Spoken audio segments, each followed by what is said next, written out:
வணக்கம். சற்று முன் கிடைக்கப்பெற்ற மிக மிக முக்கியமான செய்தி ஒன்று வெளியாகி உள்ளது. அனைத்திந்திய அண்ணா திராவிட முன்னேற்ற கழகத்தில் தற்பொழுது மிகப்பெரிய ஒரு அதிர்ச்சியான செய்தி வெளியாகி உள்ளது. தென் மாவட்டங்களில் இருக்கக்கூடிய 24 எம்எல்ஏக்கள் ஓபிஎஸ்ஸின் கைவசம் இருக்கக்கூடிய காரணத்தினால் அப்பகுதி மக்கள் முழுவதும் ஓபிஎஸ்ஸிற்கு ஆதரவாக செயல்படுகிறார்கள்.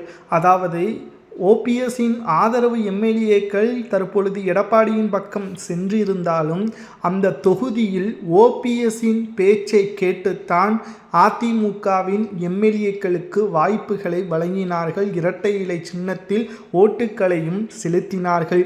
முக்குளத்தோர் சமுதாயத்தின் ஓட்டுக்கள் இல்லாமல் ஆட்சி அதிகாரத்தை கைப்பற்ற முடியாது என்பதை ஓபிஎஸ்ஸின் ஆதரவாளர் தற்பொழுது சுகுமாரன் அவர்கள் தெரிவித்துள்ளார்.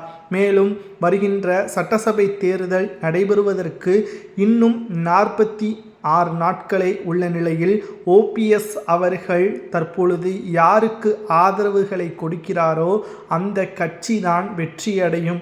முக்குளத்தோர் சமுதாயத்திற்கு எடப்பாடி செய்த துரோகம் நிச்சயமாக மன்னிக்க முடியாத அளவிற்கு எடப்பாடியின் மீது முக்குளத்தோர் சமுதாய மக்கள் இருப்பதாகவும் நேற்று முன்தினம் கூட சசிகலா அவர்கள் மாநாடு நடத்தினார். அப்பொழுது எடப்பாடியின் பெயரை கூட கூறாமல் தன்னால் முதல்வராக ஆனவர் தற்பொழுது என்னையவே பதவியிலிருந்தும் கட்சியிலிருந்தும் நீக்கக்கூடிய ஒரு வகையை செய்திருக்கிறார் என்றால் இவர் ஆட்சி அமைத்தால் தமிழ்நாட்டை பணத்திற்காக என்ன வேண்டுமானாலும் செய்வார்.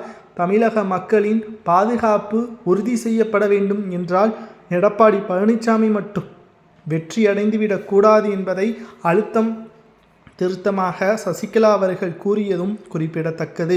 இப்பேற்பட்ட ஒரு சூழலில்தான் சசிகலா அவர்கள் ஓபிஎஸ் அவர்கள் எடப்பாடிக்கு எதிராக இருப்பதால் முக்குளத்தோர் சமுதாயத்தின் ஆதரவு ஓட்டுக்கள் எடப்பாடிக்கு விழாது.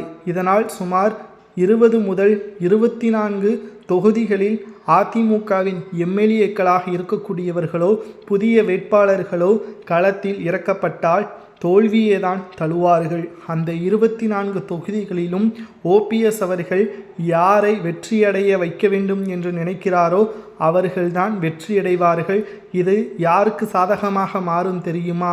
தமிழக வெற்றி கழகத்திற்கும் திமுகவிற்கும் சாதகமாக மாறலாம் என்ற தகவலும் கருத்து கணிப்பின் மூலமாக கிடைக்கப்பெற்றுள்ளது.